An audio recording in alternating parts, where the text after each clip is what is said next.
Welcome everybody to 52 Living Ideas. Today is our monthly meetup on Gita. The format is very simple.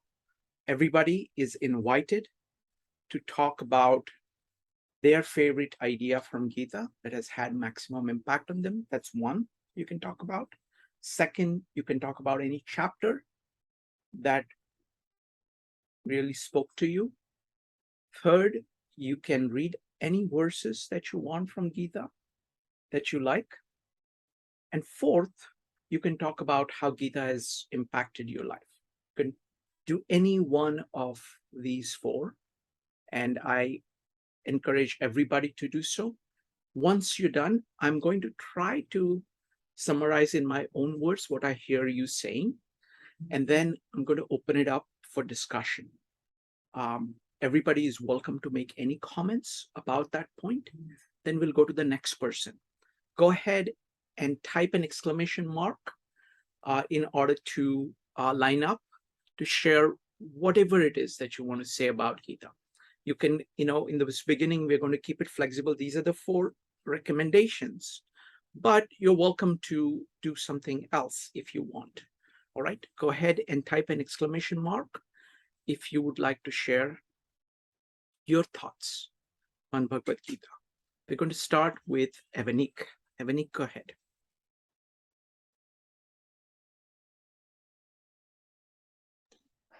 Okay, so I'm going to talk about it's a combination of what I've gotten from Gita and the ideas that I love.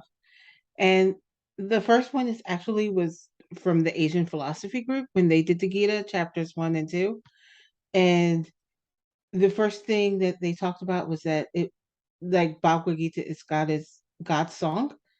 And I love that because it does feel musical. Like when I listened to it, when you recommended listening to it on YouTube, one of the things I think that really helped me to get the dramatic effect of the Gita was the music, especially in chapter 13, where Arjun gets, oh my gosh, Krishna's eyes.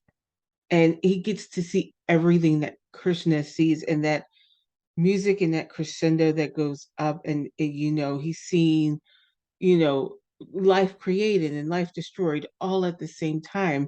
He's seeing these arms and legs, go into the mouth of Krishna, and he's seeing the multiple arms and legs of Krishna, and it's just a whole lot of visualization all at the same time, and you get the emotion of being overwhelmed with all that Arjun is seeing, and like the overwhelming. And so you kind of get that the crescendo, and then you get why Arjun is like, okay, I thank you for this, but I want my own eyes back now.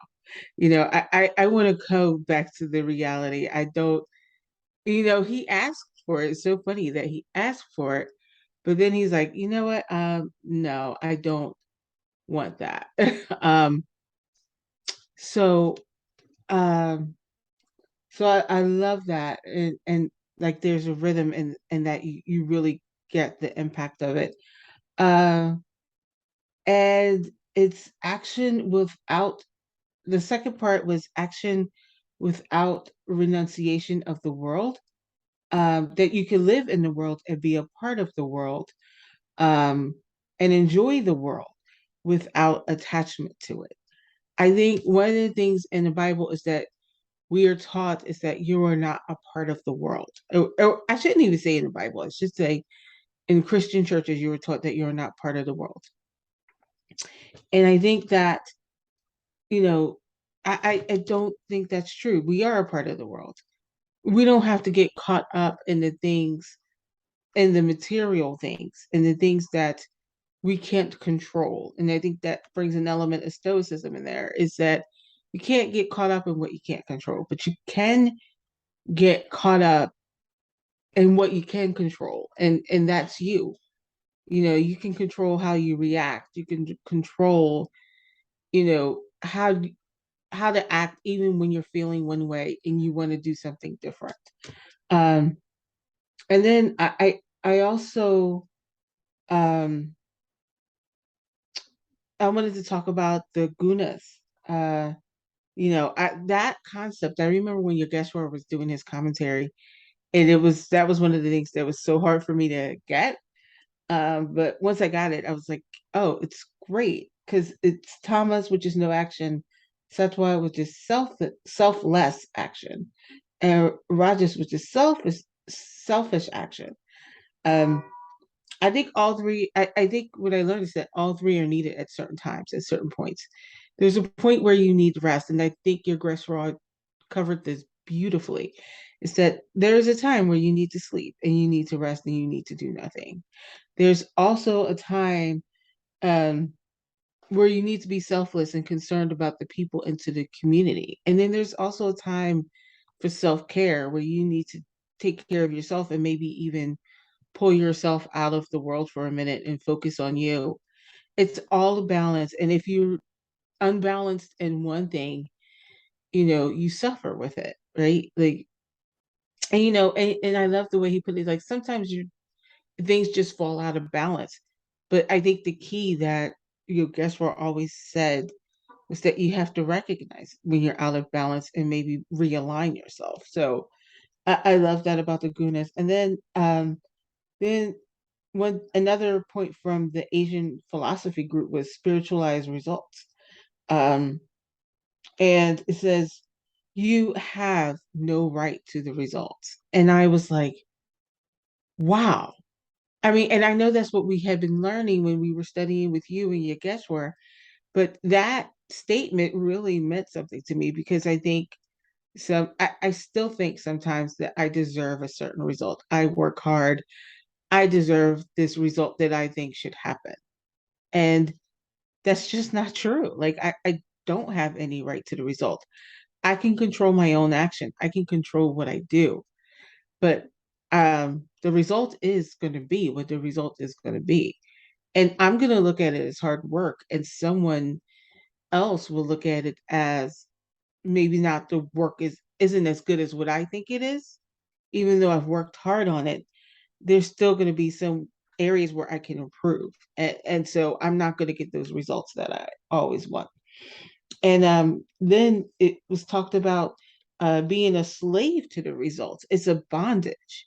When you are focused on the results, it's bondage because you can't. It's like it's something that you really just can't control. It's something that you have to let go of.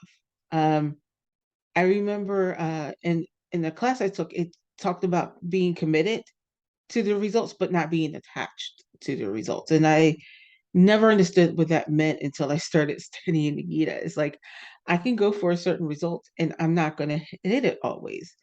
If I'm attached to it, then it'll devastate me and I'll never want to do it again. But if I'm committed, I just look for another way to get to that result. Or maybe I look at the result I want and really realize, is it the best result? It just because I want it doesn't make it the best or even good for the situation. So it has me look at why I want that result. And then the last point I'm going to make is namaste, which I think has helped me in so many situations with so many people that I may perceive as being difficult. It's seeing the divinity in each of us and seeing the God in me, seeing the God in you. And I love that because I have to first see the God in me. And I have to recognize my divinity. And when I do that, I can recognize other people's divinity and treat them, as the divine creature they are rather than the person that they're acting like, or, you know, a person that is displeasing me. And that I have to say has helped me so much in all areas of my life when dealing with people. Um, uh, and it's helping me to accept others how they are and working with them as they are and not as I think they should be. And I'm still working on that. And it's still a lot of work. I'm not saying that I'm perfect in any way, but it has helped me come a long way since studying the Gita. So those are my thoughts. Wonderful. Thank you. Thank you, Evanik. I'm going to change the format slightly because this is just amazing, the number of points people are putting on the table. I want everybody to put the points on the table. I'm going to quickly recap each person's points, and we will do discussion on all the points together once everybody has had time, because I don't want one person's points to dominate the entire conversation. I want to give a chance for everybody to put their points on the table, and then we will discuss all of them together. So folks, go ahead and type an exclamation mark to volunteer to speak about ideas in Gita that spoke to you, how Gita has influenced you, any chapters that you like, or any verses that you would like to recite. I heard Evanik make 4 points. One is the point about God's song and the role of sound, the role sound plays in actually the entire Indian culture and in Gita. So that was point number 1.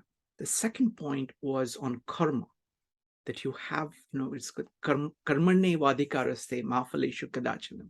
That means you have the right to do the work. It's virtue ethics, but not the fruits of the work, because that depends on other things. So that was point number 2. The third point is about the concept of gunas, which is a profound concept. The rajas, tamas, and sattvic moving towards the truth, towards the center. Tamas kind of slowly drifting away from the center, and rajas kind of going around in circles, chasing after things that are immediately interesting to you. So that was the third point. And the fourth point was that of namaste, which is saying the God in me greets the God in you. So I invite everybody to put their own thoughts on the table first, and then we'll discuss all these thoughts. I'm keeping track of thoughts at a large level, and I will recount all of everybody's points again after everybody has done sharing, and then we will go into a discussion. Next up is going to be Joe, followed by Jyoti. Joe, go ahead. Yeah, so a couple of passages that I think that really had spoken to me, and I think they're in line with what Evanik had actually talked about, was number 47 in chapter 2. I don't think anybody's going to be really surprised that I maybe had chosen this one. Thou hast a right to action, but only to action, never to its fruits. Let not the fruits of thy works be thy motive, neither let there be in thee any attachment to inactivity. And I also picked as well as number 70, I think it was 72.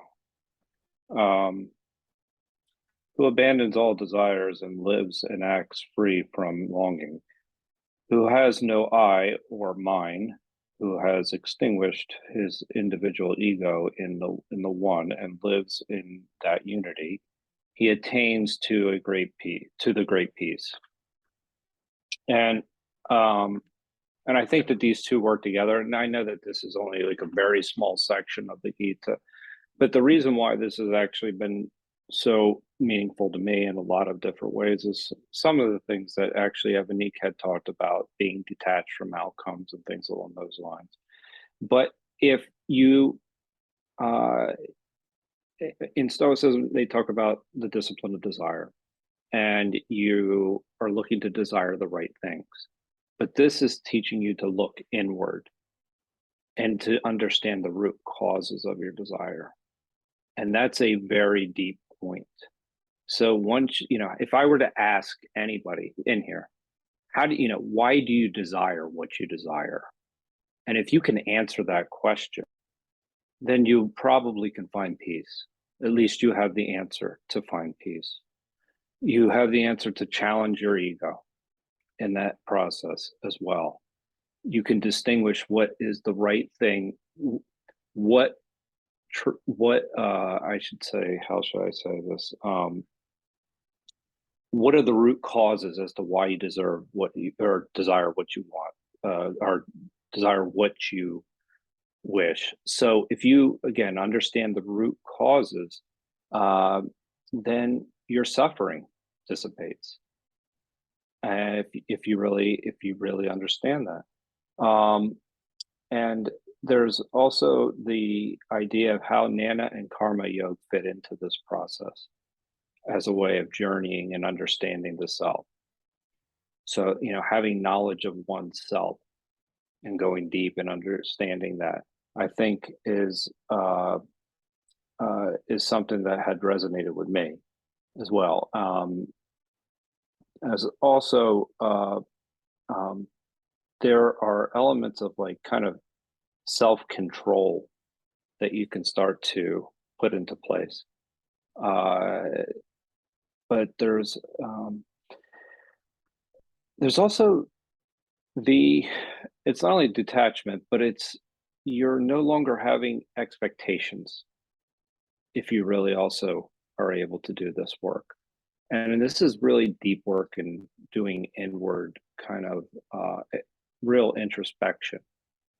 And so I think that to me has always been one of the most important parts of Gita, is that it's almost a journey to the soul.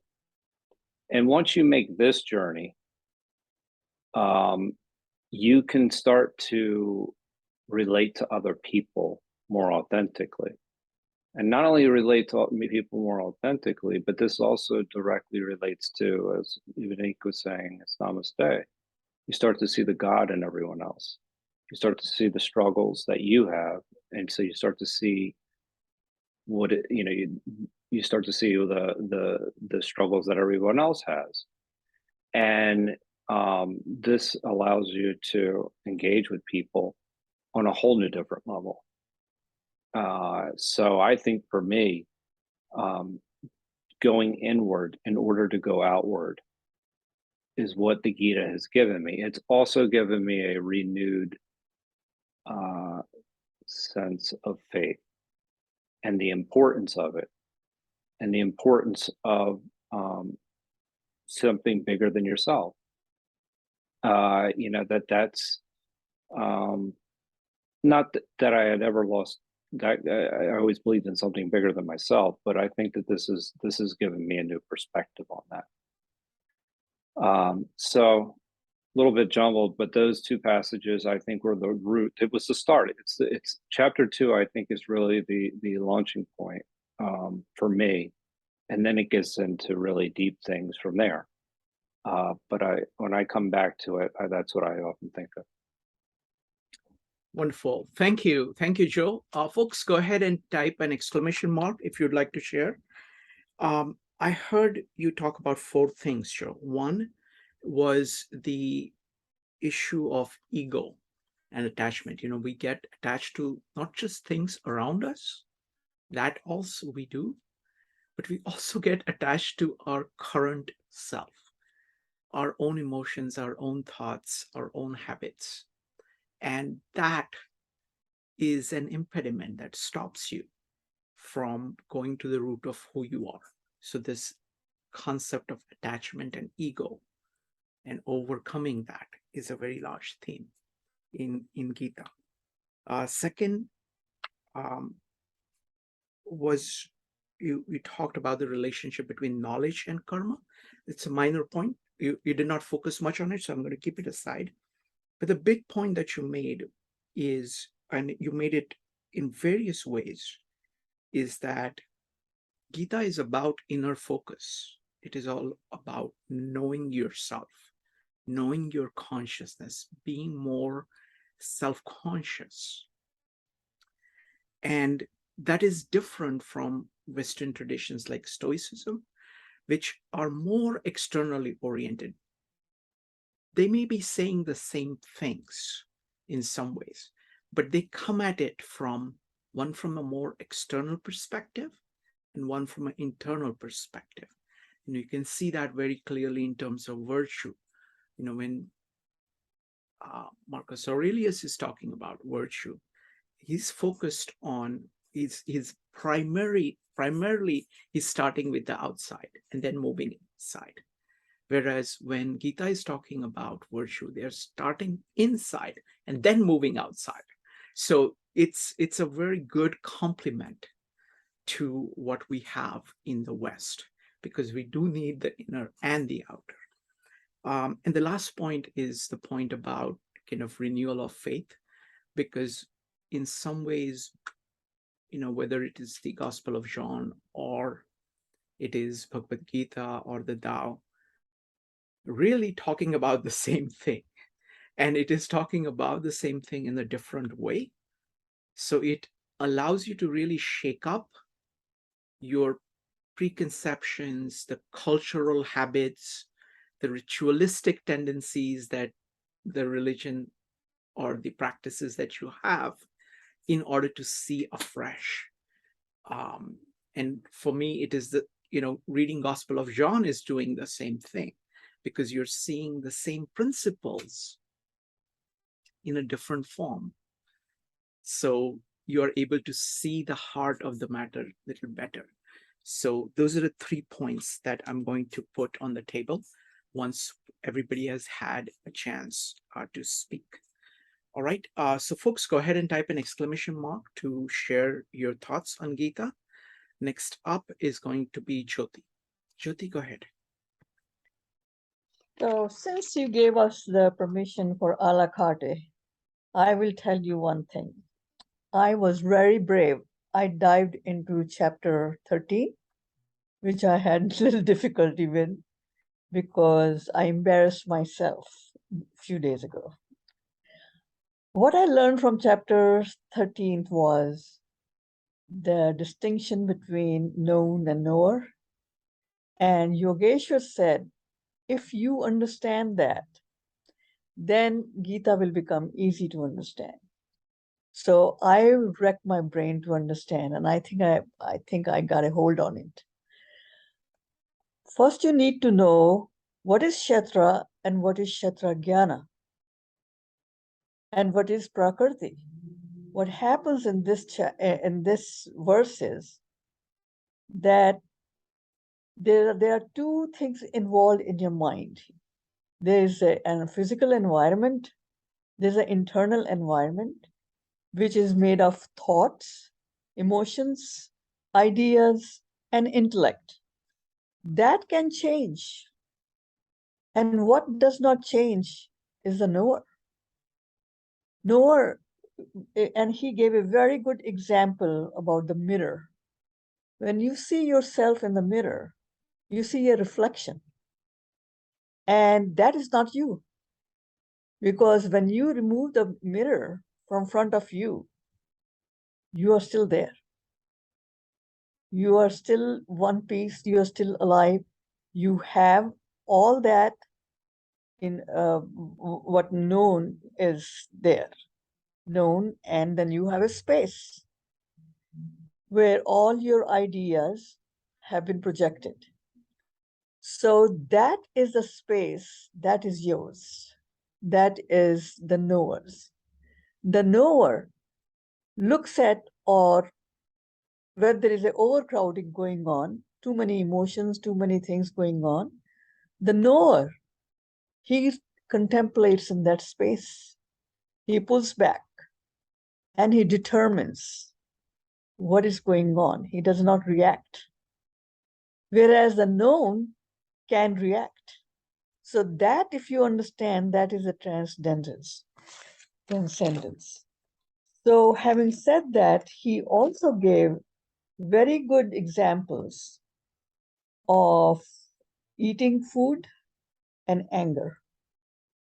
And eating food, I bombed it yesterday, and I will give you an example. I'm in a group where each one of us brings hors d'oeuvres, snacks, wine, and what have you. And I have not been drinking wine since January. And one of the group members said, drink this, because they know that I like red wine. This is really good. I said, nah, I'll pass.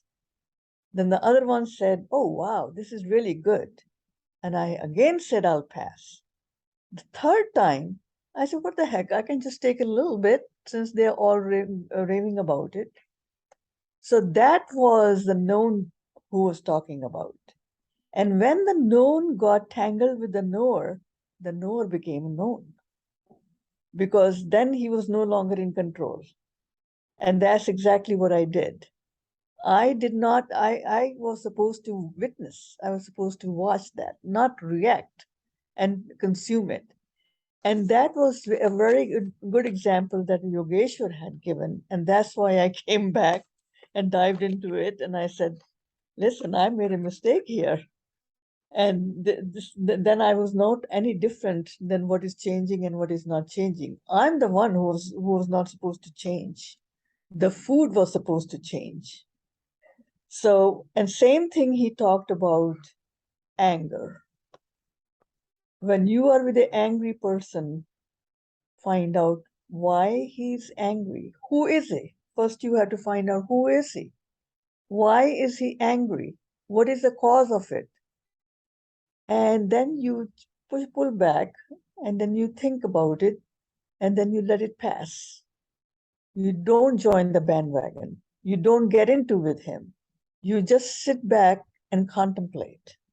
And that's what it is. So once you understand, then you can control yourself, you can discipline yourself, and you can move forward.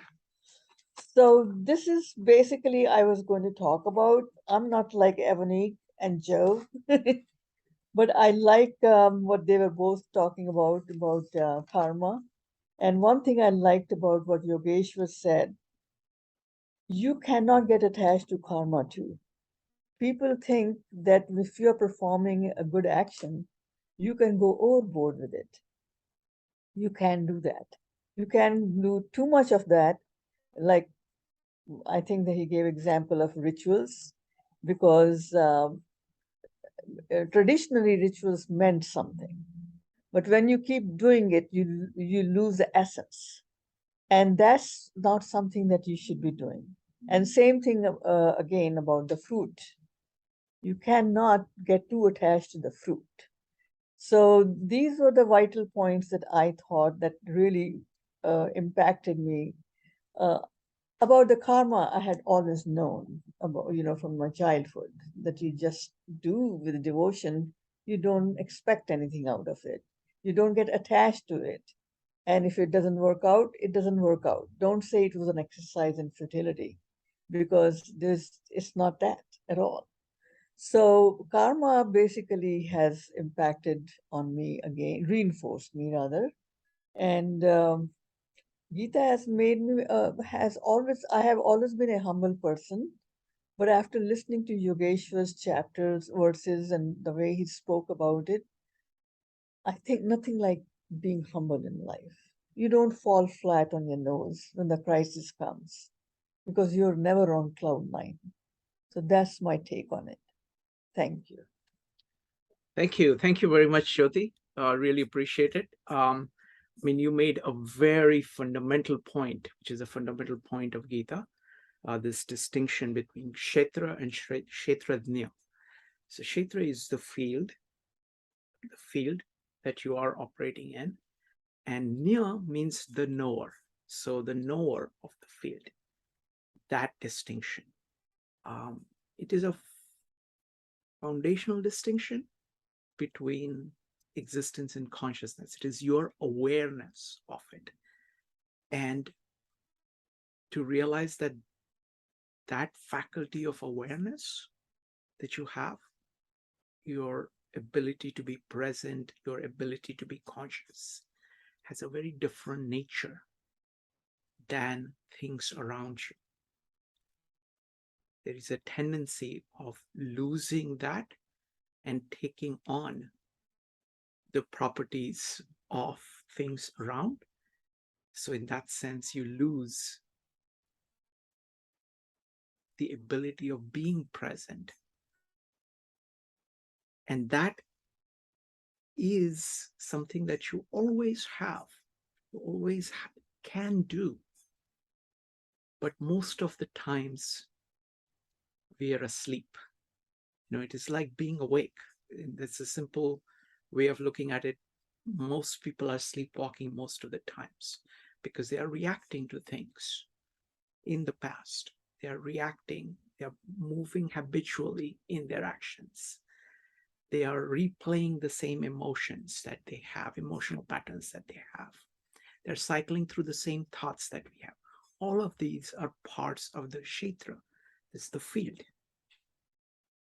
Kshetrajna is something else entirely. It's the consciousness. It's your ability to be conscious.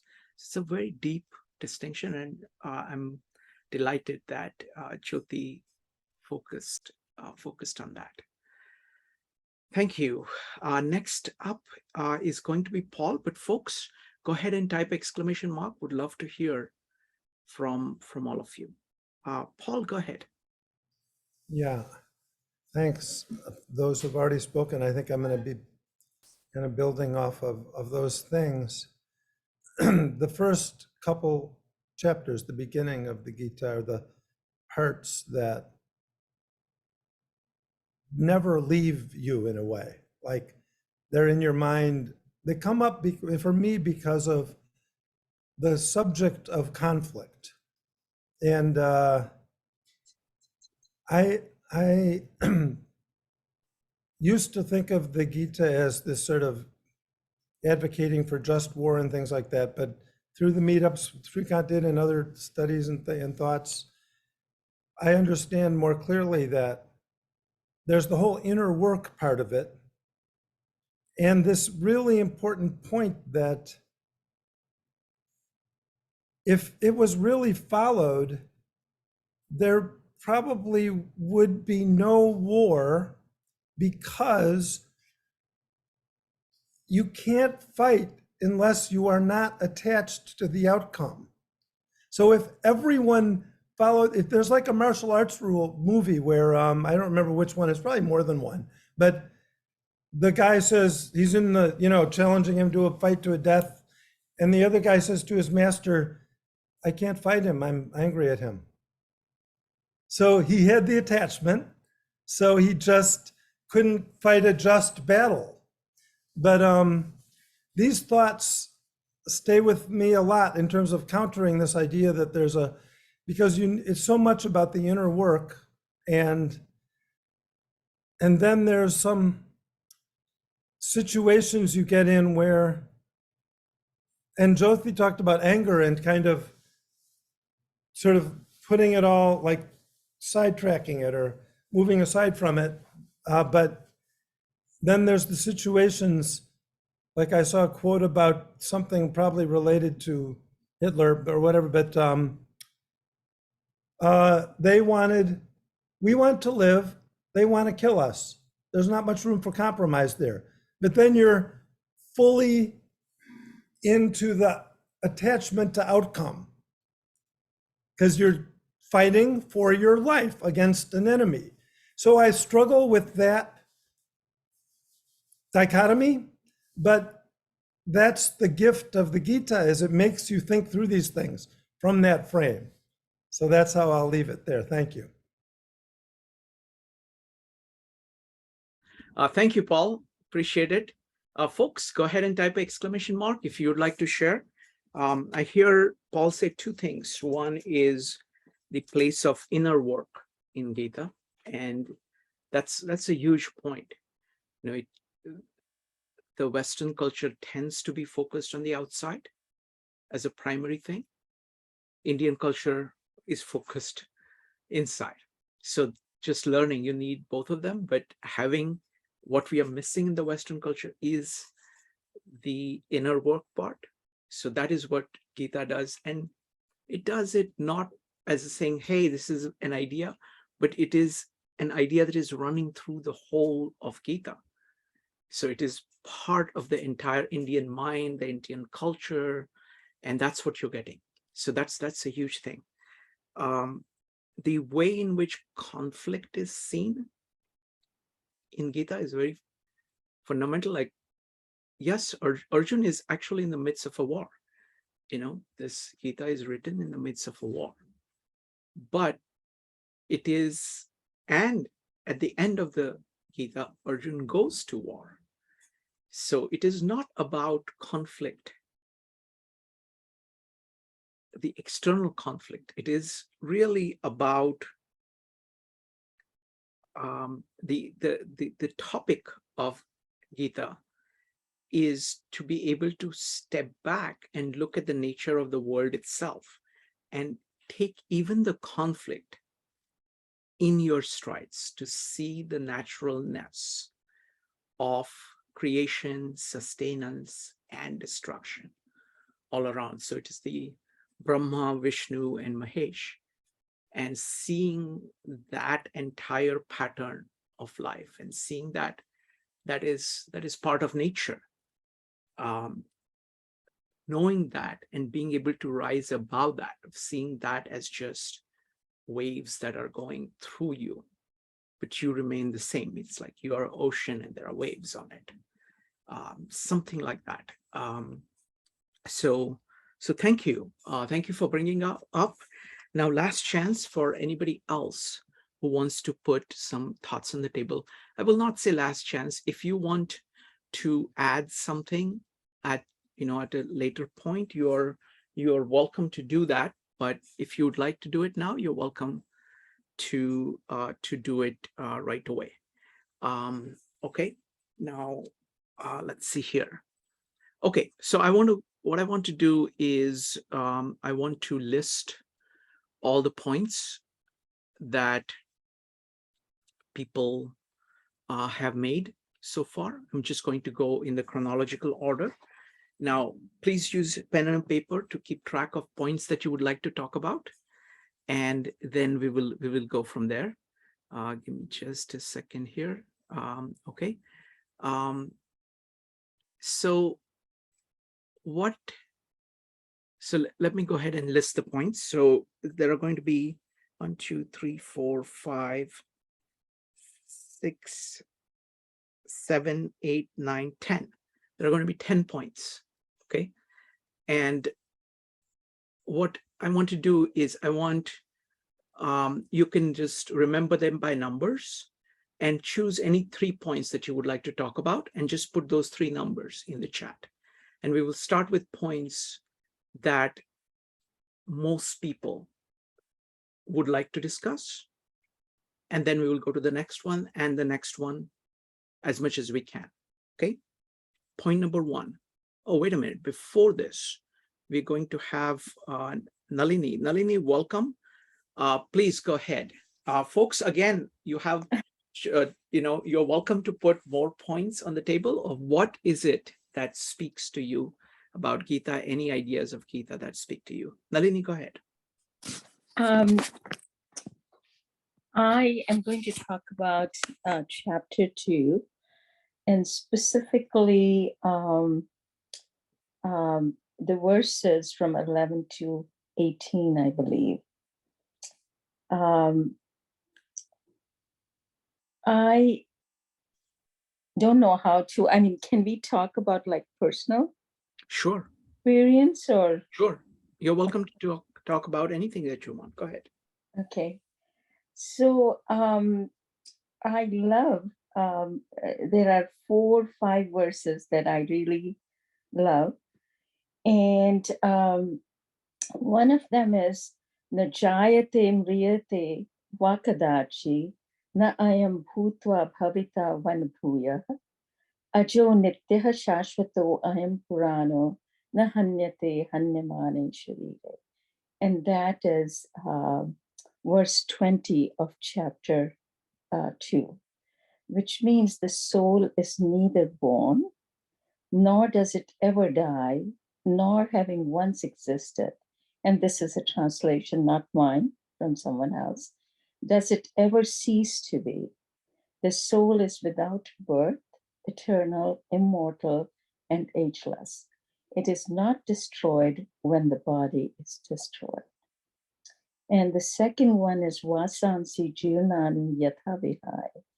Navani Grunati Naro Aparani.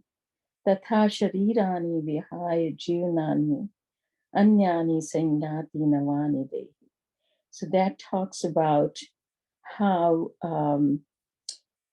when your body, just like it leaves the old clothes and gets into the new clothes, it's very similar to that. The soul actually goes into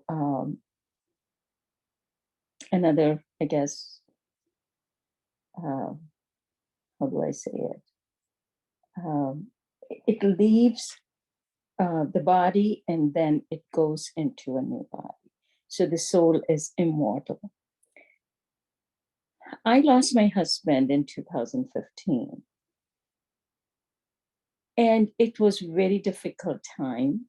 I had read Gita a few times. Of course, it's something that the interpretation each time that you read, you learn a lot more. And I have been struggling with it because I understand these two shlokas, what they say, but I don't know how to really act upon it or how to apply it to myself, for example. And that is something that I struggle every day. So I wanted some, I guess, from all the people who are here, what it really, how it applies, I should say. So these are the two slokas that I need some answers, in other words. But then I also like about when Lord Krishna, and I'm just going to look at the shlok here.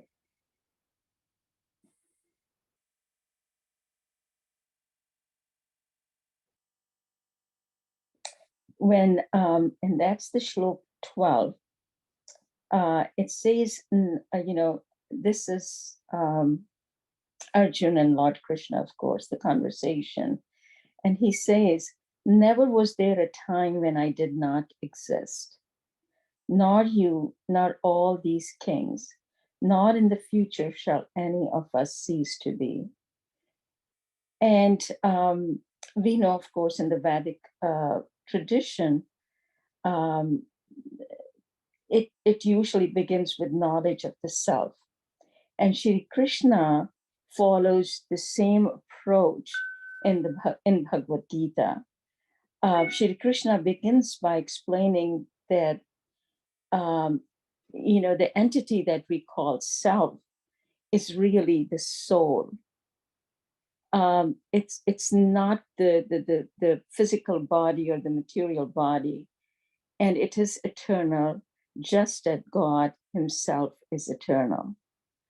For the soul, there is, as was mentioned in the shloka, there was never a birth, not death, and not having born once does it ever cease to be. It's unborn, eternal, ever existing. But there is, it's something that is of transient. There is no endurance. That is what the human body is. So that's the difference, I guess, between the soul and the body, that one is transient and the other is eternal. And God, of course, is everlasting. That's why it's called Sat, eternally existing. And the Vedas also, it's actually referred to as Sat Chit Anand, which is eternal, full of knowledge, ocean of bliss.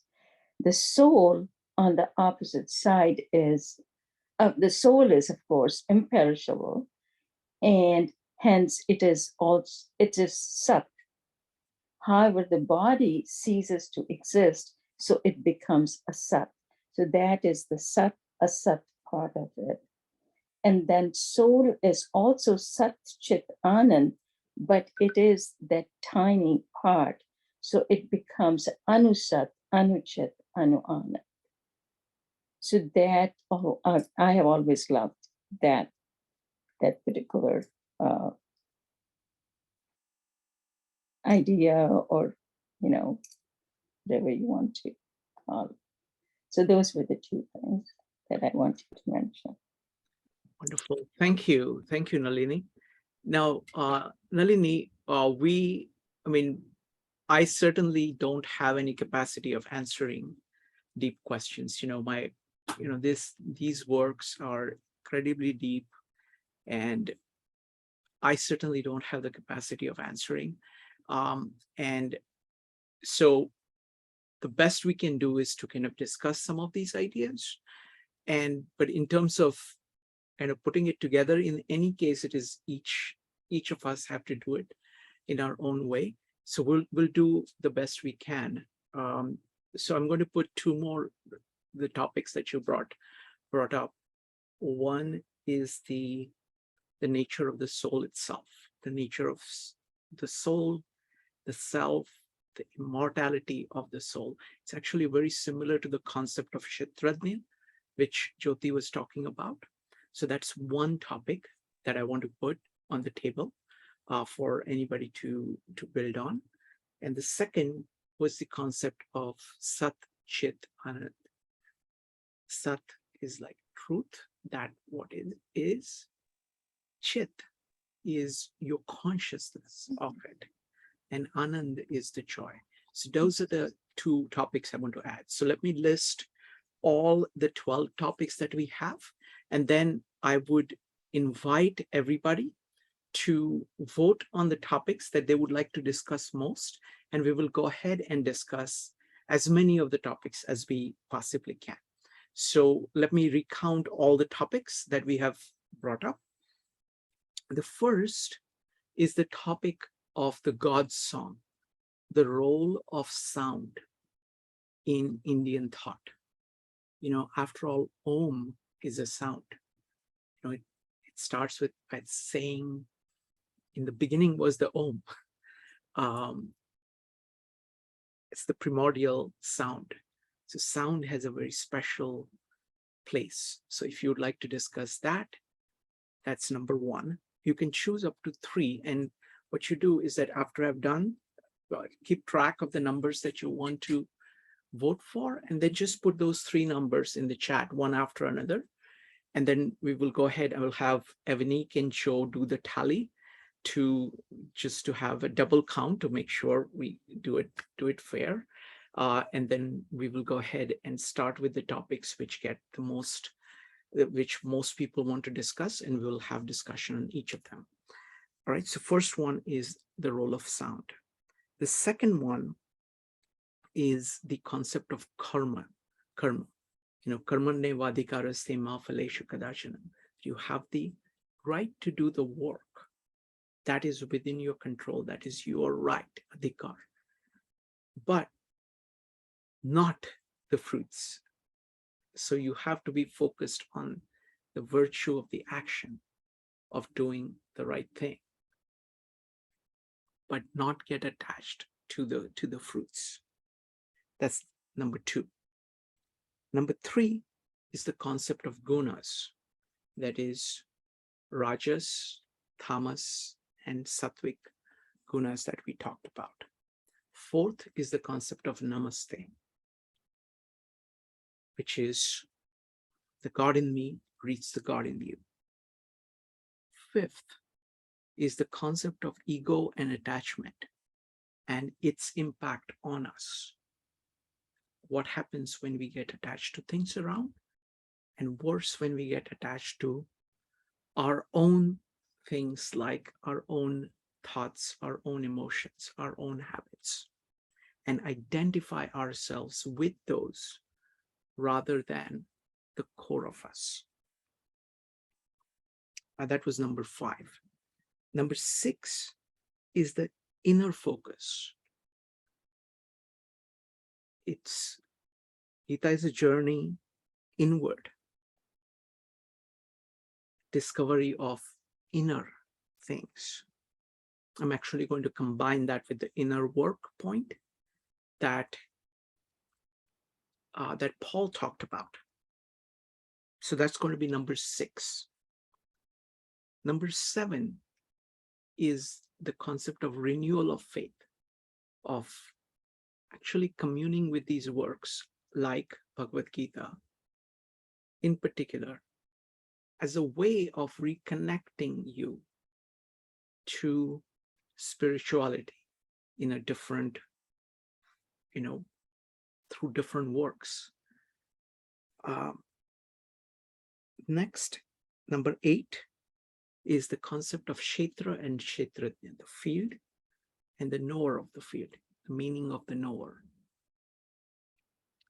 Number 9 is the concept of conflict in Bhagavad Gita. Bhagavad Gita is written in the midst of a war, is spoken in the midst of a war, but it gives tremendous peace, even in the midst of a war. Number 10 is the concept of immortality of the soul, the nature of the soul, the nature of the self, and how it persists. And number 11 is the concept of Sat Chit Anand. Okay, so those are the 11 points. So please go ahead and type in 3 numbers. You can just put one after another, maybe separated by comma or separated by space, and then hit return to vote for those. And Evanik and Joe will tally them all up, and we will see how many votes are there for each of them. And depending on that, we will go ahead and discuss.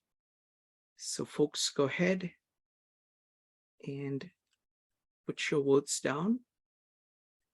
We got Paul, Evanik, Meena, and Connie so far.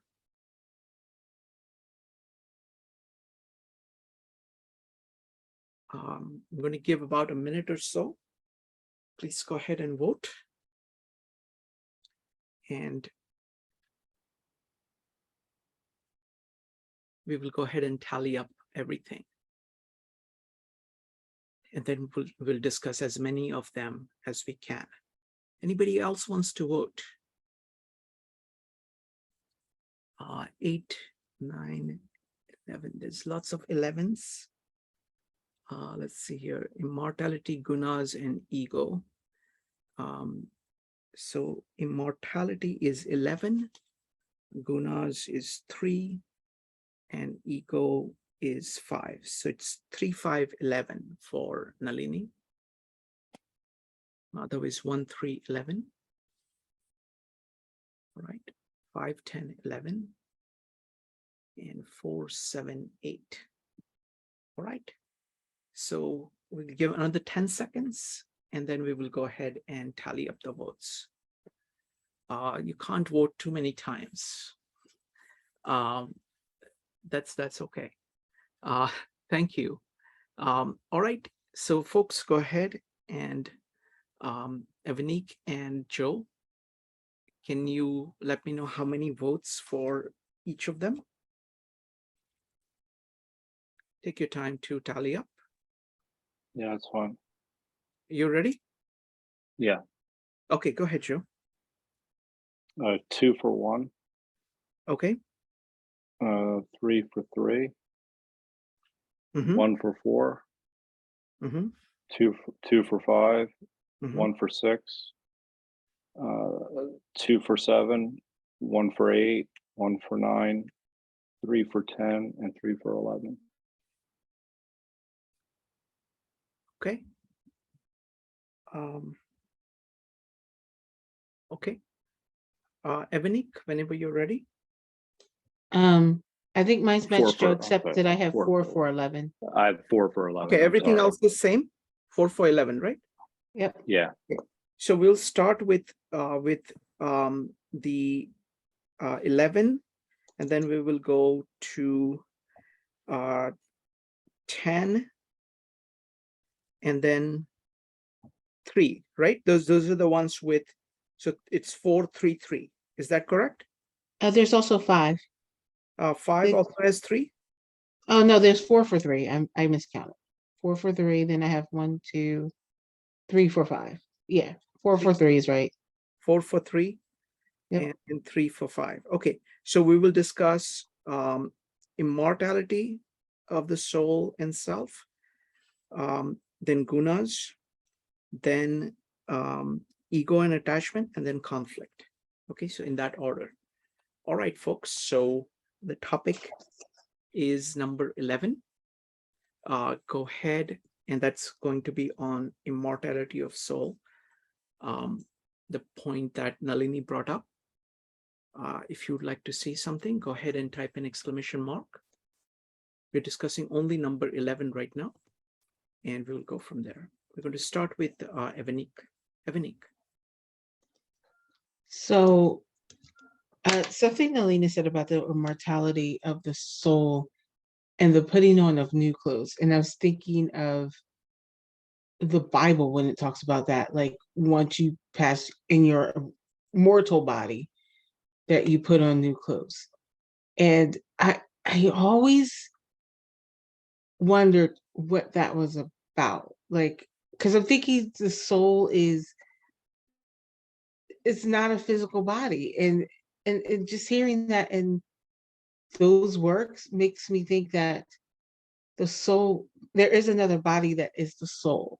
And I I when I heard it in both cases, I was like, wow.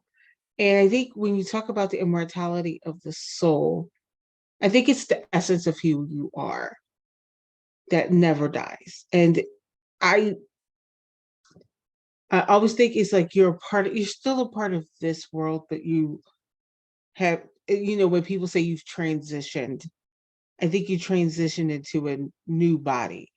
And I think, I don't know if it's because maybe you reincarnate, or I no, actually take that back. I don't think it's that, because I think at a certain point, even in Indian culture, that you get to the point where you don't have to.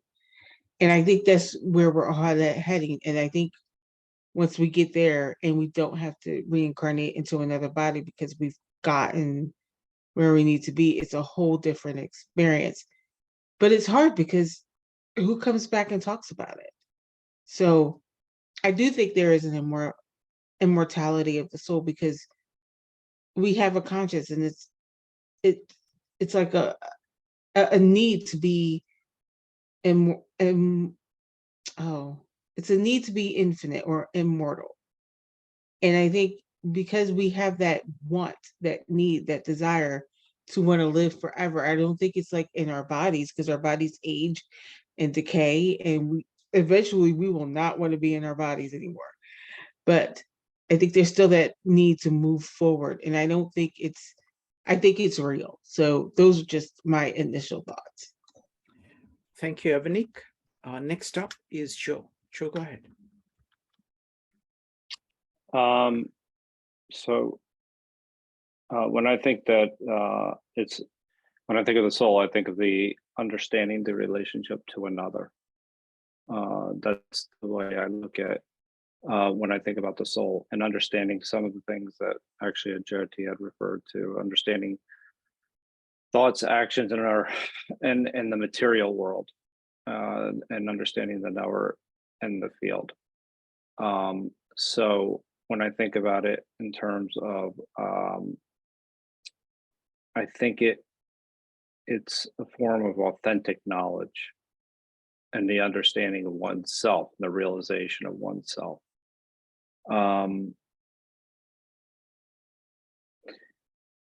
Understanding the difference.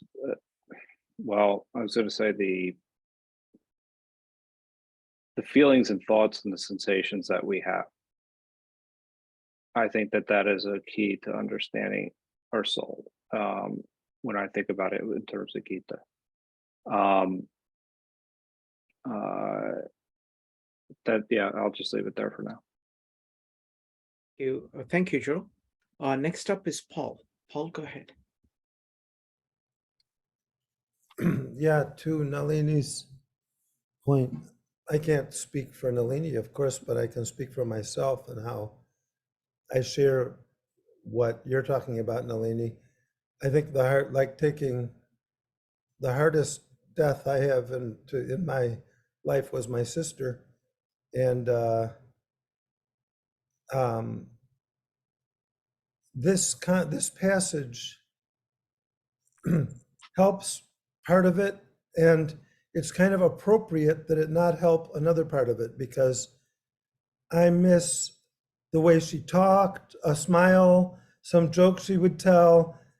But that I loved that because it's her essence coming through that particular manifestation of this in that incarnation, and that is gone.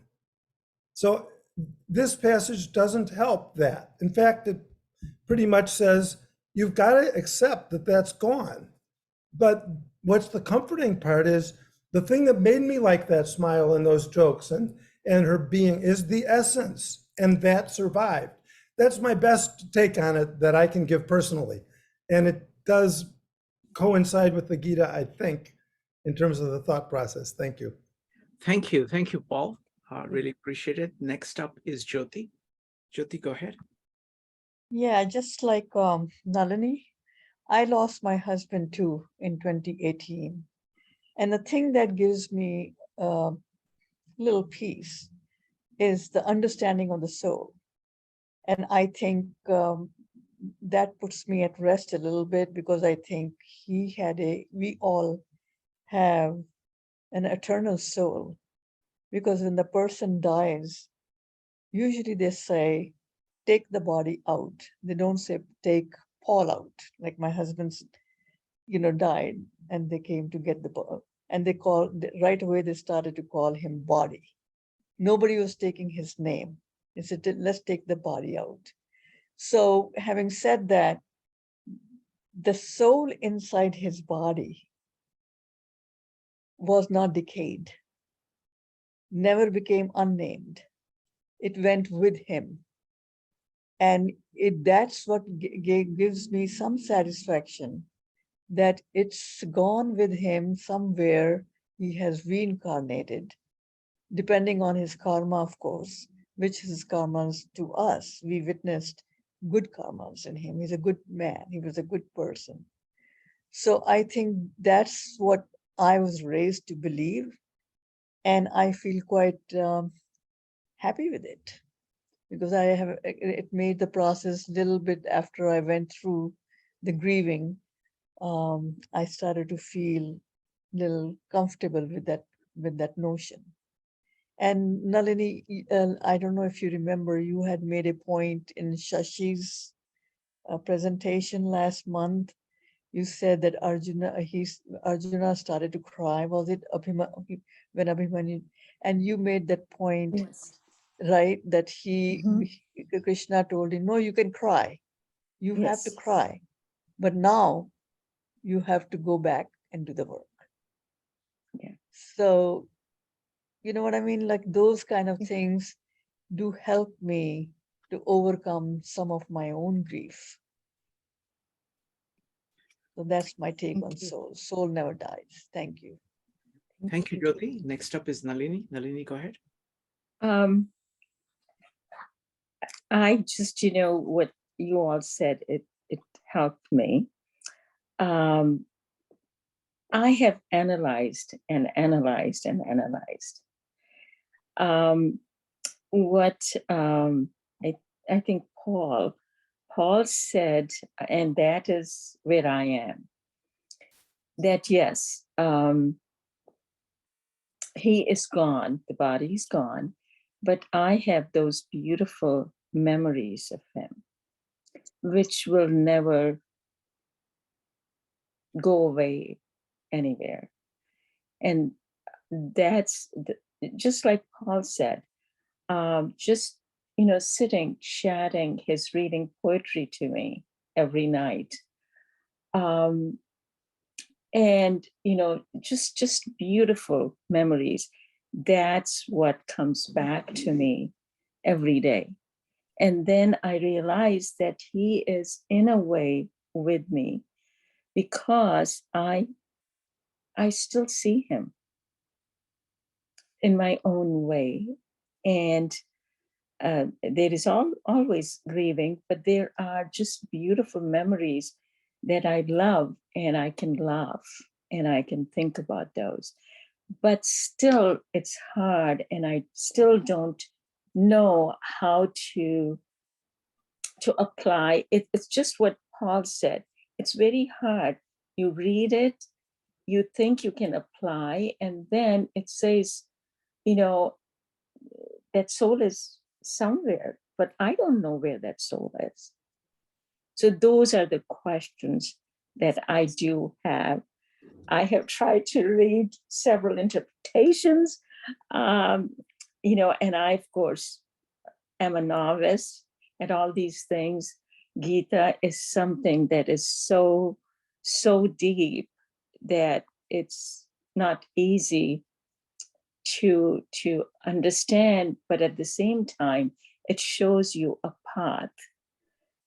It gives you the guidance, and it tells you, I guess, how to do that. So thank you, Jyoti, and thank you, Joseph, Paul, and Avnik.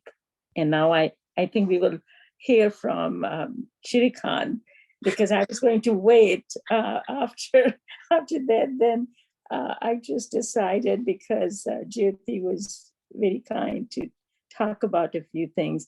And yes, Jyoti, you're right.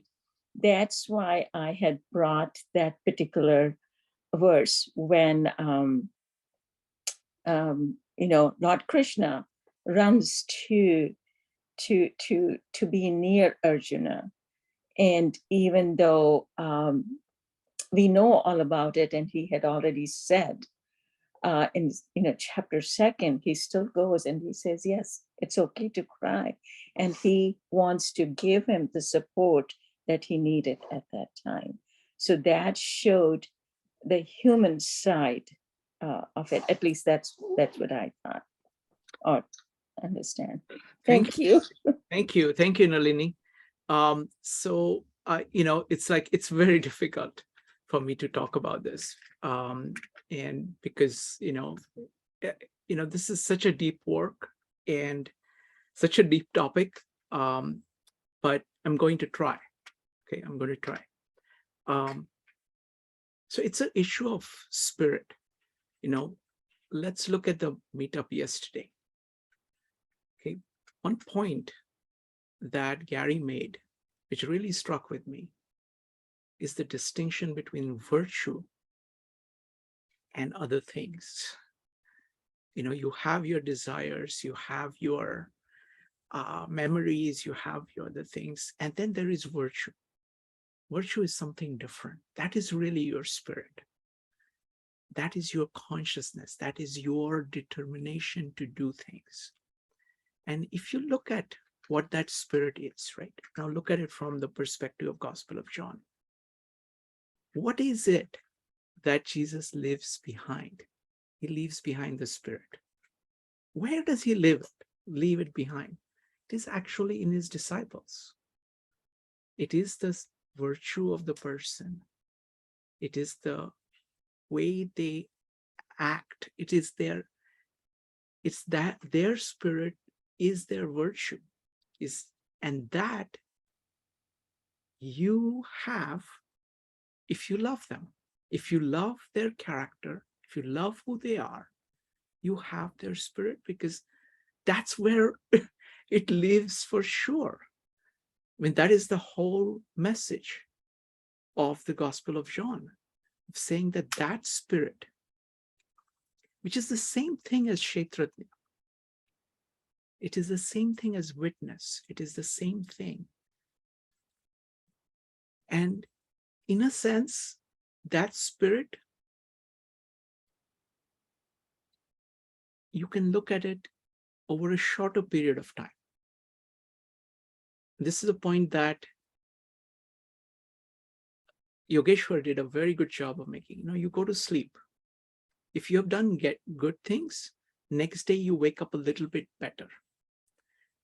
And this is another point, that spirit is your willingness to give up anything that is not in accordance to it, and thereby being born again. So it is eternal life in the sense that you're continuously focused on things that you should focus on relentlessly. And that you can do all the time. So it is eternal. So eternal life is life according to eternal principle. It is the life according to Sat, according to the truth. And if you live like that, partly that's what you leave behind. You leave it behind in other people. So in that sense, of course, you lose a lot. But the core of who they are is their virtue.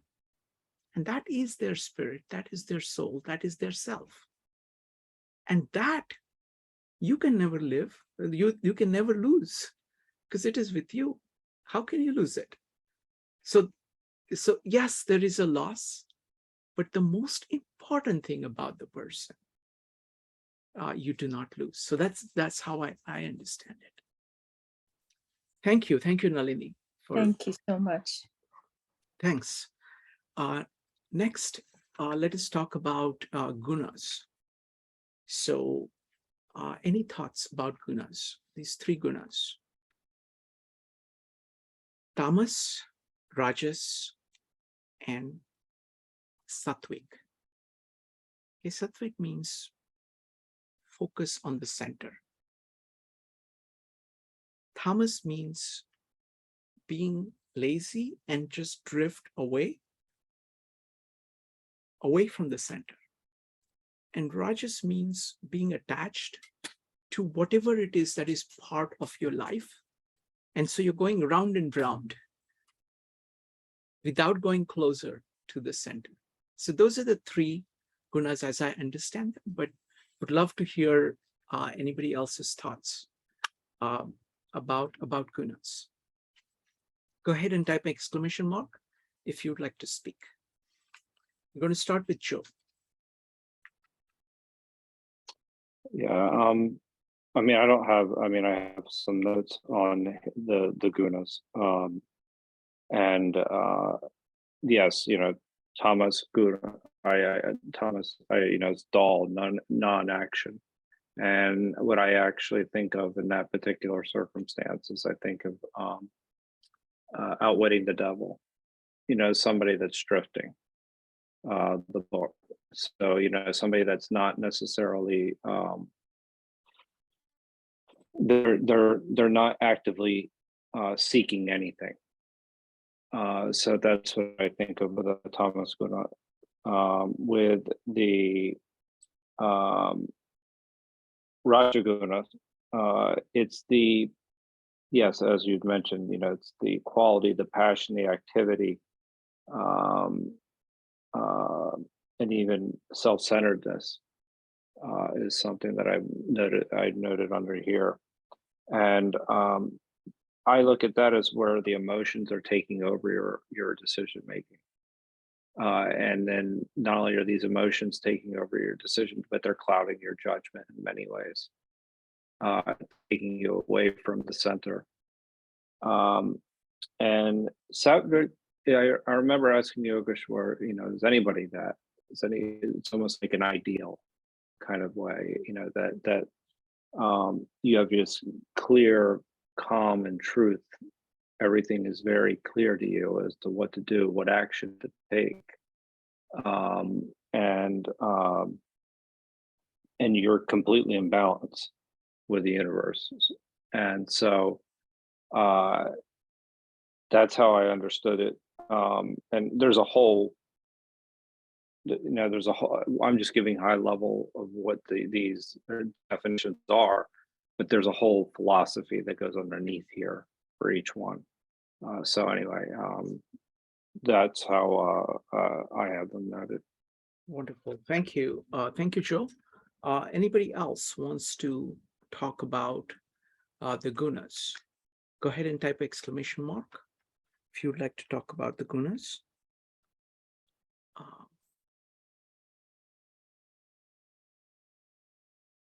Next up is going to be Jyoti. Jyoti, go ahead. Yeah, in our day-to-day life, I think we, in one particular day, we rotate.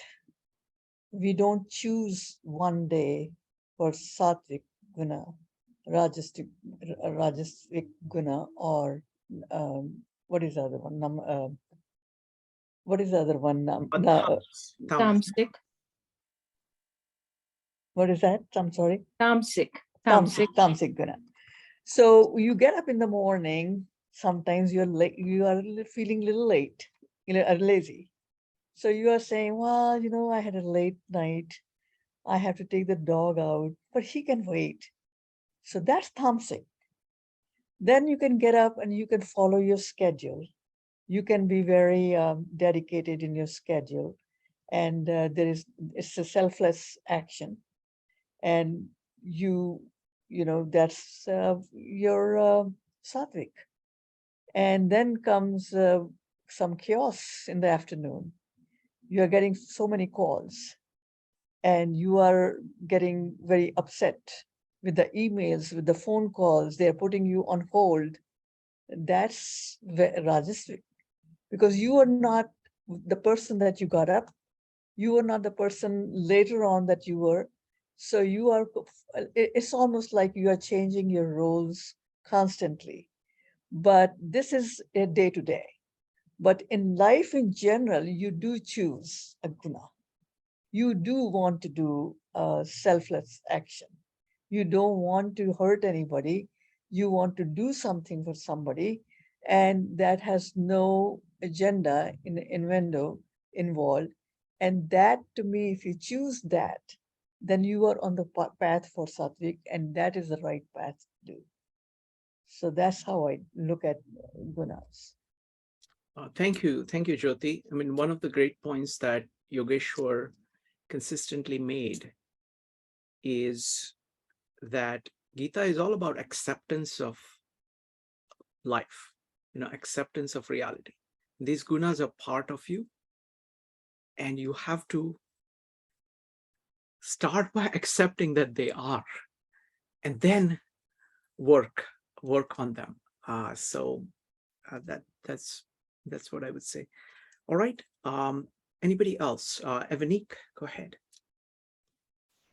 Yeah, Shrikant, you just made me think of something when I remember her talking about the goodness with Ikeshwar and thinking that, I don't want to be toxic, right? Because that's laziness.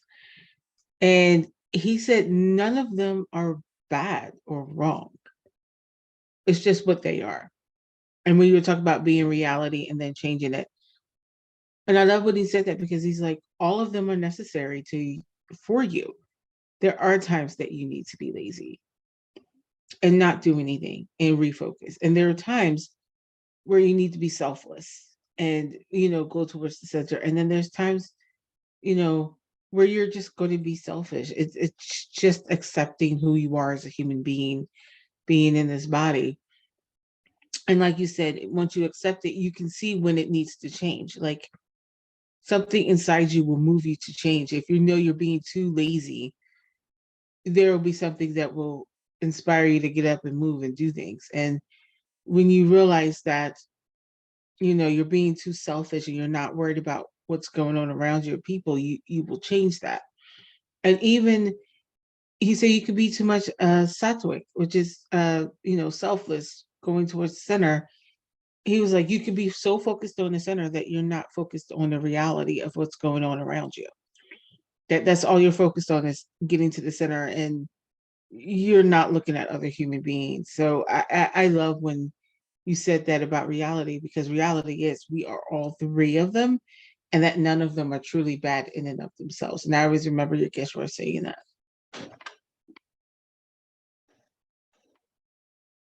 Shrikant, your meet. Excellent point, Evanik. And this is another point that people have brought up about Gita, that even the 4 yogas, it's showing you, look, there are different paths. Work with yourself and find a path that speaks to you and use it, because all of them are actually going at the same, in the same place. And if you proceed along the path, and I love the way in which Krishna talks to Arjuna about it. You can take this is the most direct path, but if this is too hard for you, you can try that. It takes a little longer, you may meander a little bit, but you'll still get there. You can try it. If it doesn't work for you, you can always do this. So see, this is so much. It is so accepting of human beings, at the same time saying that, look, there is good towards which you go, but you go as best as you can. And that's what you can do, but that's what you can do. So thank you. All right, the next topic is going to be ego and attachment. So I think we can focus more on the ego, because that's what was brought up first. So, but we can talk about both, because in some ways talking about ego is talking about the ultimate of attachment, because it's like you are attached to yourself and you're trying to hold on to that. And that is actually like the mother of all attachments. So, any thoughts about the concept of ego in Gita? Go ahead and type an exclamation point if you would like to talk. I'm going to start with Paul. Paul, go ahead. Yeah, it's a question, as you saw, because I'm Sure. We know that we're superimposing a term from 20th century psychology on the Gita when we say ego, right? No. It is actually in the Gita. It is translated as Gita. Is it translated as ego? Yeah. So then I need a definition of it. I'm sorry. First principles. What is it? Because I know the Freudian definition. Okay. So, okay. Ask me. What's the question? Well, should I think of it as the same way? Is it a rough analog to how we define it in psychology? No, you shouldn't. Okay, then I just need some help. Just lecture a little bit on it, Shrikant. I know it's sort of going back to studying the Gita, but I really didn't understand that it was actually, the Indian translation was of the word. It is. I mean, I would put it, I'll give you something to bounce. I mean, is it like? No, it's not. That's not necessary, because let's focus on the Gita itself, because what happens is that all of these are very different. So,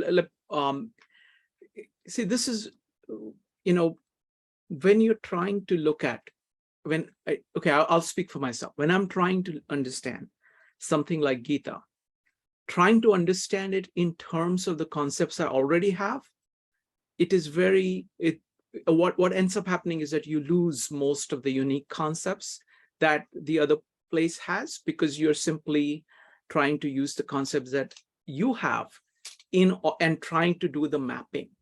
And I mean, the approach that we have taken to Gita, Tao Te Ching, and Gospel of John is to simply spend time communing with the text and slowly let the meanings and the differences of meaning in these texts as compared to the modern ideas emerge slowly. It takes incredible amount of patience, incredible amount of kind of reading in order to get that, because you're kind of inductively trying to notice something that these folks have noticed, 2000 years ago, but we've kind of lost the meaning. So that's what we're trying to retrieve when we're trying to do this study. Now, the word for ego is ahamkar. So aham means I. So it is, and ahamkar means that you are focused mostly on what is mine, instead of, and that dominates your entire worldview. So that is the word itself. Now, the concept of ego as distinguished from the self. The most equivalent, if you want to look at something in psychology which is equivalent, maybe for some people that is easier, is Jung is the one who is influenced most by the Indian ideas. So Jung's idea of self is closer, and his ideas of ego and self are closer, but still it's not a perfect one. So the core idea here is that of attachment. And this is a core idea of Gita. What happens is that we get attached to things. We get attached to material things. We get attached to people. We get attached to our social position. We get attached to our emotions. We get attached to our thoughts. We get attached to our achievements. The list goes on and on. The ego is being attached to your conception of self based on attachments. Now, the point that Jyoti was making, the distinction between Kshetra and Kshetrajna, that is the core distinction here. It is your consciousness, which is free, it is called, I'm sorry, I keep thinking of these Sanskrit words. It's called Swayambhu. It is like the I am, the concept of I am in the Bible, saying it just is. And that is at the core of your being, which is almost like pure light. It is your consciousness, and that is what you are. That is what self is. That is what Atma is. That is what soul is. And that is the same as Brahma. And that soul is you. What ego does is that it forgets. When you attach to your ego, it forgets that that's what you are. It forgets the I am of you and replaces it by this other thing, which is simply your memories, your results of everything that you've done, and then you're holding on to it.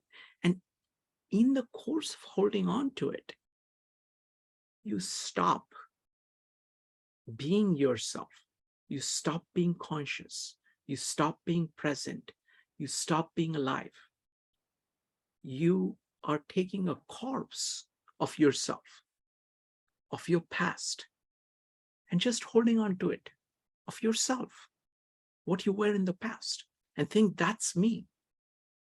And that stops you from moving. It stops you from living, being conscious. So that is the concept. Let's go with Joe. I don't know, Paul, is that useful? Hugely, Shrikant. Okay. I mean, it's so fundamental that, I think I probably didn't think enough about it in the past. So thank you. Thank you, Paul. Next up is Joe. I mean, yeah, I think you said it beautifully, Shrikant. And in many ways, what I was trying to articulate about the soul, what is the soul, you just captured. And that's where I was kind of going with the idea of ego. That was the connection that I was kind of making, is the understanding of oneself and how oneself can die within that process. The only thing I would add is that what the ego does is takes us again away from what is true, what is real, in the sense that it leads us down to a path that we think we desire something, and that is going to be eternal, and it's not. And so what it is just a sensory desire, an experience that we have that is not lasting. So that takes us away from what would be our center and what is true. And so that's the only thing I really can add as to what you had described. And yes, it was the Atman, what I was going for a little bit earlier with the soul. So in a way, you captured the answer to number 11 with number 3. You just put it much more articulately, because that's why I find chapter 2 to be the most important of the chapters for me, because then that feeds into the knowledge and the knower and everything else that we've talked about here, the knower in the field. So I mean, that's the basis of what when we're talking about the soul. The other thing, actually, maybe I have it's action, not just for action's sake. That's another important aspect of that. And what I mean by that is it's action not for selfish reasons. You're taking action in the world for the right reasons. And Arjun is a man of action. So that's that was also something that I have noted in my notes here. But essentially letting go of the ego as well. So anyway, thanks for the help with the connecting 11 and 3. Thank you. Thank you, Joe. Next up is Nalini. Nalini, go ahead. I think it's very similar to what Joe and you said. As you know, we have Aham Brahma Asmi. I am part of that Brahma. And we forget that. And that's where the ego comes. And we try to, the aham comes then. And that becomes the ego and the materialistic side of it. That's all I wanted to say. Thank you. Thank you, Nalini. Yogeshwar had a very good metaphor for this. And he's saying that, you think you are salt until you go into the water. And the ego is like you're holding on to all these ossified things in you, which have this specific form.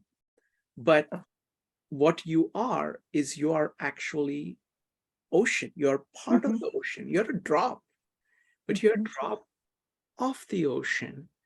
And the ego is misidentifying yourself with the salt.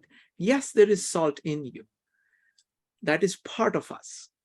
But ego is identifying yourself just with the salt and forget that you're the ocean or you're part of the ocean. That's beautiful. Yes. That is beautiful. Yeah. Because I just remembered Aham Brahma Asmi. I am part of Brahma. I am. And then the ego comes and you think about other things and you forget that you're part of that Brahma. Yeah, and the beautiful. But that is beautiful. Yeah, no, that's Yogeshwar's metaphor. I mean, the other thing to remember is that no matter how much you are into the ego, all you have to do is to go into the water. It is always there. The ocean is always there. It's not going anywhere. It is always there, all around. But beautifully explained. Beautifully. Thank you. Thank you, Nalini. All right, let's go to the next topic, which is conflict. So what do you think of Gita and conflict? This is in the middle of the war. So firstly, see how unusual this is, this entire situation. And this is the greatest war of its time. These great armies are on both sides. And Arjun is concerned. He's not afraid. He's an incredibly courageous man, but he wants to do the right thing.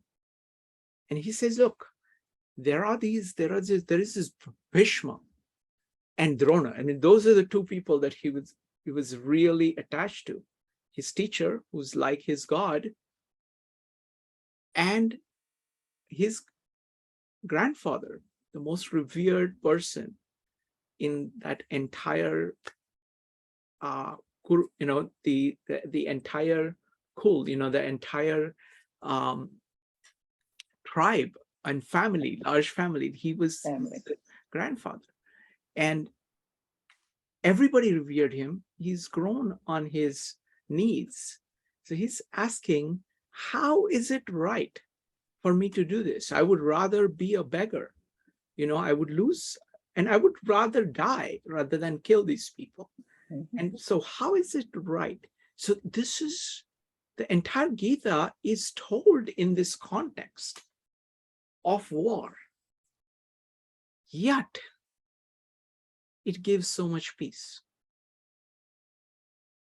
Yet, it ends with Arjun going to war. So, thoughts about conflicts and Gita. Let's start with Evanik. Okay, so my thoughts on this is when you're in the beginning of Gita and the war stopped because he's looking and hold on for 1 second, sorry. Sure. Let's give 5 seconds to Evanik. Otherwise, let's go with Joe. Joe, go ahead.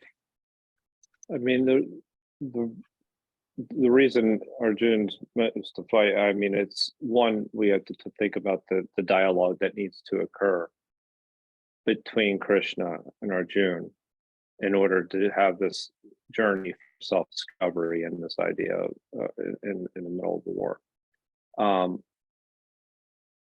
It's his duty. And that sometimes in life we have to do things that we don't want to do. And that's essentially the reason as to why. It's not just a reason as to just to fight this war. It's that it's a metaphor for how we have to work through things that that seem impossible. I don't know if this is appropriate, but maybe it would be almost like the example in the Gospel of John of taking up your cross. And so that's the way I looked at it, is, it's he's duty bound to do it. And in life, we're all duty bound to do things that we don't necessarily want to do. Thank you, Joe. Next up is Jyoti. Jyoti, go ahead. I think it's all about the emotions. When you look at the situation up front, your emotions guide the situation. Then you start analyzing them logically, that whether this will work out to my benefit or loss. So that's exactly what was happening with Arjun. They were his relatives, and there is a degree of passion involved there. And how could he go and fight with his relatives? He could not go beyond that. And that's why Lord Krishna, tried to explain to him, because he was saying, I'll kill them. He said, but you're not killing them. They will never die. And that was a concept that he had, just like us. He didn't have that concept in him, that there is something called soul, there's something called reincarnation. But once he understood that, then he, like Yogeshwar said, he pulled back and contemplated. And then at the end, he was ready to move. So emotions in human life play a very big role. Some people just remain emotional all their life. They just don't beyond, they are stuck there. They just don't move beyond that. Other people rationalize it. They sit back and they say, okay, I know I don't want to do this, but like Joe said, sometimes it's also your duty. I don't like to help that many people, but I think I should. God has given me 2 hands, 2 feet, which are moving. I can help somebody. So why shouldn't I help? So that's rationalization. But the emotions come, well, I don't know whether this person is making it, faking it, or it's there or not there. Then you say, it doesn't matter. He needs help at this point. He does need help. And I'm here. I will help. So that's my take. Okay. Thank you. Thank you, Jyoti. Evanique. Yeah, I was thinking of this as like I said at the beginning, when they're in the middle of the war and the war stops, and Arjuna is asking all these questions because now he sees these as his family members, and I think it's just a motive for life. Like, you're going to always have these conflicts. There's going to be people that you love that you're going to do things that they don't approve of. I think in one sense it is external, but I think it's more of the internal war, which is why Krishna goes internal with Arjun. It's like you need to, I don't want to say figure it out because I don't think there's really anything to figure out. I think he has to get to the point where Arjun has to choose what is more important to him.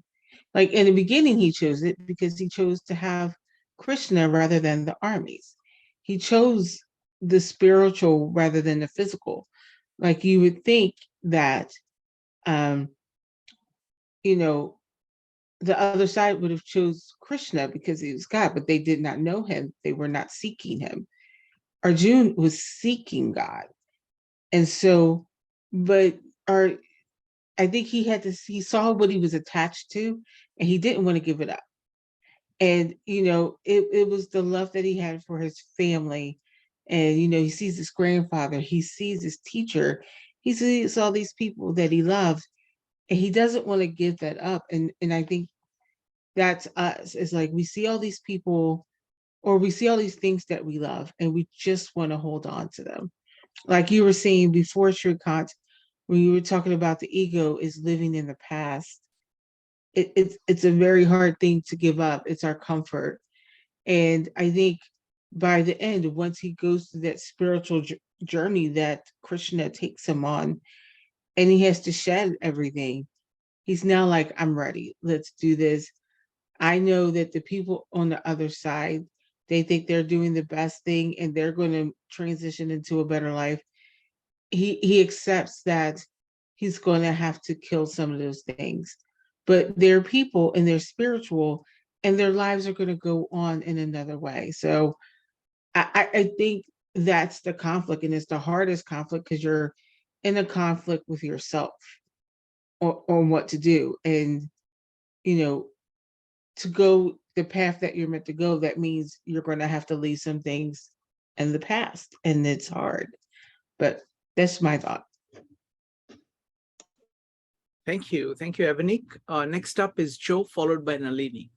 Joe. I don't know. I'm also thinking about this in terms of that there is a right action to begin with in the universe. And that's a very deep point to make. It's almost like saying, come into the light. Because there's a right and wrong action here. And that life is not just merely chance. So that when Arjun is being told to fight, he's fulfilling his role in the universe. And that is an incredibly deep point, because otherwise that means that there is something that there's some natural order to the universe, and it's not just random chance. And if it were random chance, then that would kind of erase a lot of what we're talking about. So it's a very deep point as to why he must fight. It's not, and Yogeshwar said this many times to us, it's not duty in the sense the way Westerners think of duty. It's much deeper than that. And it's duty because it's right action. And that's a huge difference. And the word I was looking for is dharma too. It's his dharma. It's his role in the world. So, and it's saying that there is a natural order to the universe, and this is the basis for everything. Even, you know, especially that's the where you get into chapter 13, the metaphysics of it. This is the kind of the basis of that, where you're talking about the natural order of things. So anyway. Thank you. Thank you, Joe. Next up is Nalini. Nalini, go ahead. I think Joe actually talked about it. I was also going to talk about dharma, that being a Kshatriya, that was his duty to fight. And so that was, but to me, I think it was the inner or self conflict that he had, because he had all his cousins and uncles on the opposite side. And then there is the spiritual conflict. And then there is the dharma. So there are all these different levels of conflict that are, I think, throughout Gita that they talk about and described. Thank you. Thank you, Nalini. So this is a very, very tough topic to talk about. There's just so much here. And I think the point that Joe makes is crucial, that all of this, whether it is Tao Te Ching or the Gospel of John or Bhagavad Gita, what it is holding is that there is a Tao. That means there is nature which has a certain nature to it, and you need to act in accordance with it. And if you don't in accordance with it, you're going towards destruction. So it is like you're becoming one of the 10,000 things without the Wu Wei in Tao Te Ching. You're turning away from the light in Gospel of John. You're saying no to the eternal principles.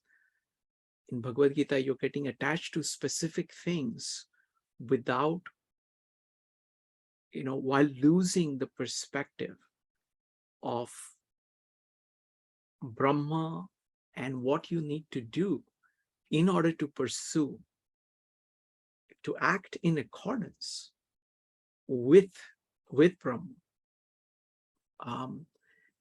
Now, the greatness of Arjun. See, I love the character of Arjun. And I also love the way in which Krishna and Arjun have this conversation, which is what Gita is. It's a conversation. Arjun is the greatest warrior of his time. He's the bravest. So this is not about fear. This is what he's saying is that, look, all my ideas, I'm very confused. I don't know what is right, what is wrong. All my emotions are all over the place. My hands are trembling. I have to drop my bow. So in every possible way, it is like the lowest point of him as a being.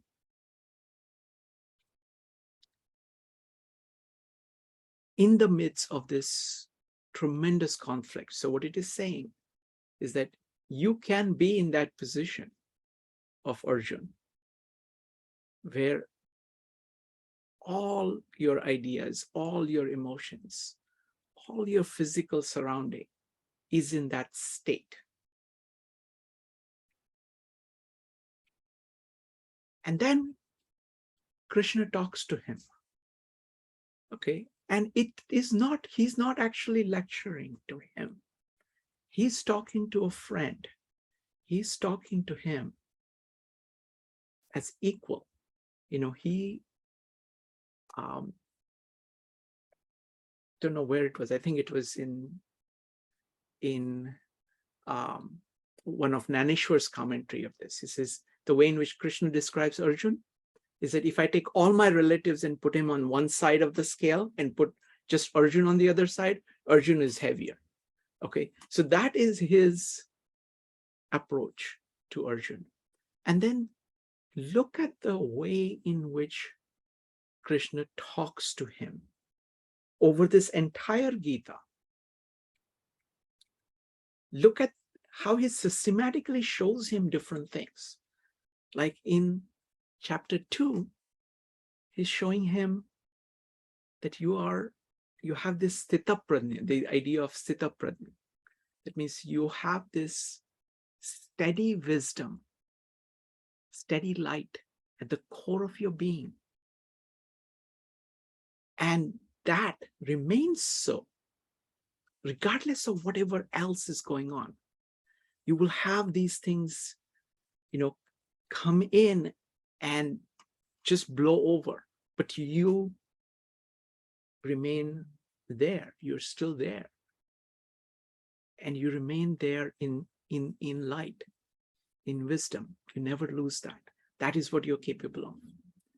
Then he takes him the entire tour of what the universe is, that it has creation and destruction. And that is a natural part. You cannot be attached to any particular destruction.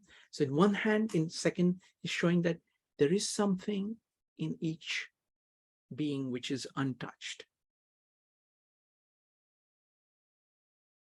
Second, he's showing the naturalness of the destruction. And then he's saying to him, act in accordance with this steadiness. Focus only on me. Focus only on the truth. And act in accordance with that through all the conflicts. Because the conflict really doesn't matter. All you need to do is to keep doing the right thing in this context. So it is amazing way of looking at it. In some ways, you can think of what the solution that Krishna provides to Arjun, because Arjun is in conflict. There is conflict in his ideas, in his emotions, in the physical context. The solution that he provides is, you can look at it as one, zooming out. You can also look at it as zooming in.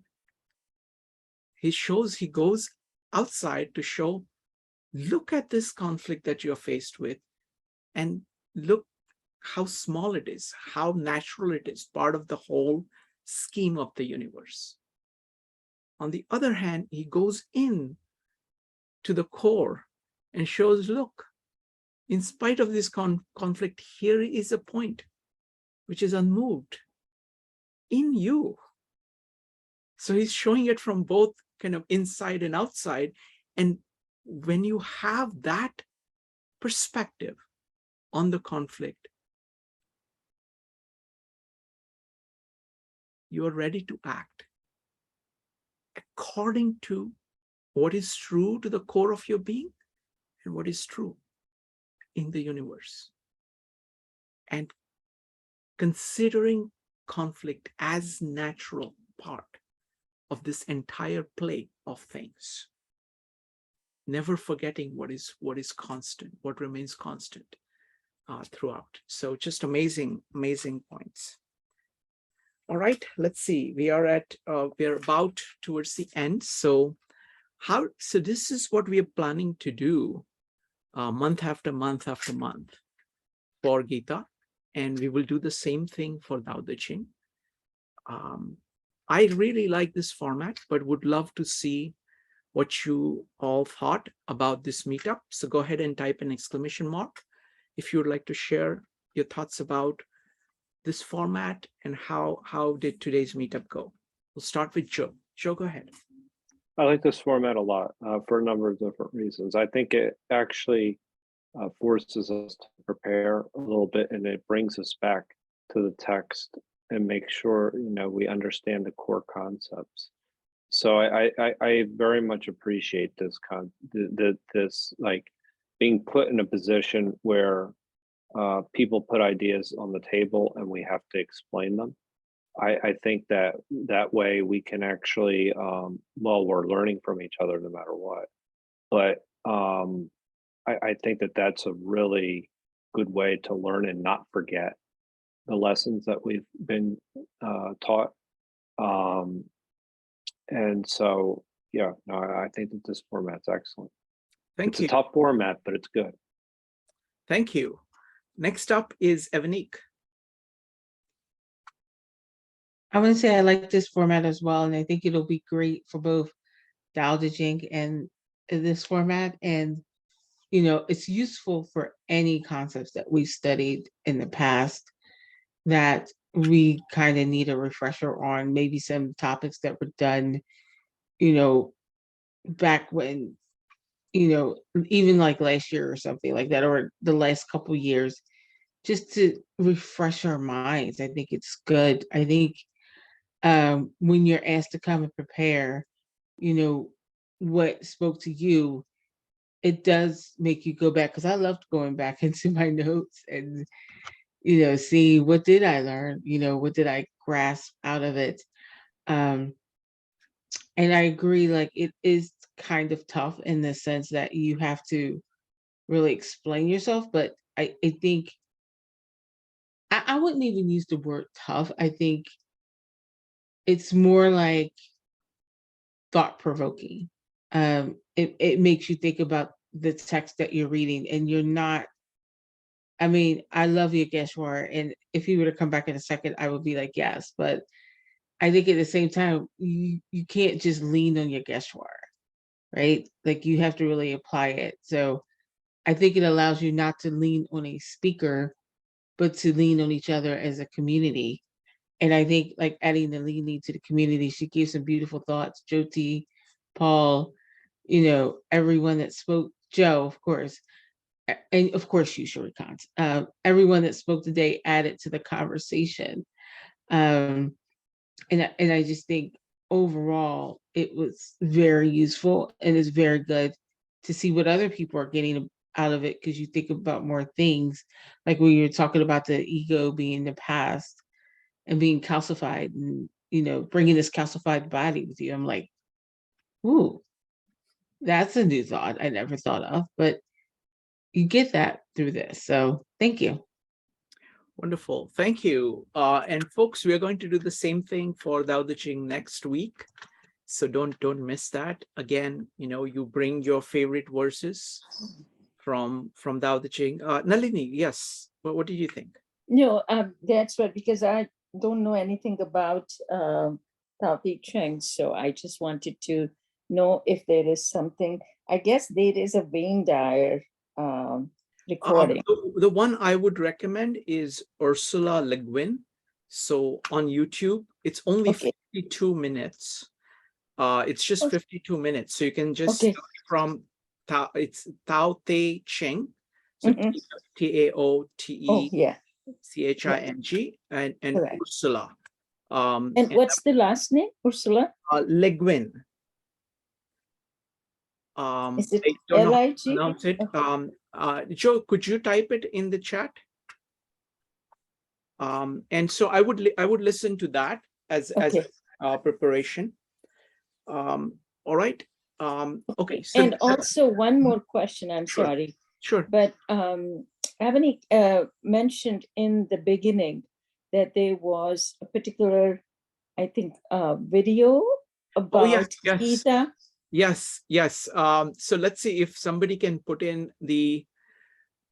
Oh, wait a minute. Evanique, you had put some video in. Can you go ahead and put the video back? Okay. Absolutely. All right. So then let me tell you guys about the other meetups that are coming up. So this one is going to be next Friday. The Tao Te Ching is going to be next Friday. Tomorrow, we're going to have Jason on Asian philosophy. Day after tomorrow, Sunday at 5 p.m. is going to be the conclusion of Faust with Phil. At 9 p.m., we're going to have Robert Sandusky, a colleague of Harold Nelson, talking about systemic design and CJ's fourfold approach, 4 on-ramps to synergetics. That's going to be on Sunday night at 9 p.m. Then Monday, Maritza will be back with poetry. Tuesday, Jason back with Confucius. On Wednesday, we are going to have improv with Mike. Thursday is going to be the Gospel of John. And Friday is going to be Tao Te Ching monthly meetups. As far as the spirituality goes, the one that we are working on actively is the Gospel of John. So that's a weekly series. So I invite all of you folks to join for that. Gary is doing an amazing job in that. So, but it's, it's just wonderful to have this conversation. I personally like this format a lot because each of us sees different things. It's like an elephant, all of these works are like these elephants and people see different parts of it and it's all one thing. And it just seeing various places from which different people come gives you new angles or angles that you may have forgotten, and you start to see connections between them. So it's always amazing, and I like the discussion at the end. I like the switch where we have everybody just talking about their pieces and then putting it all together and discussing things of common interest. I think that we get the most engaging discussion. All right, folks. So thank you very much. And we will see you soon. See ya. Good night. Good night.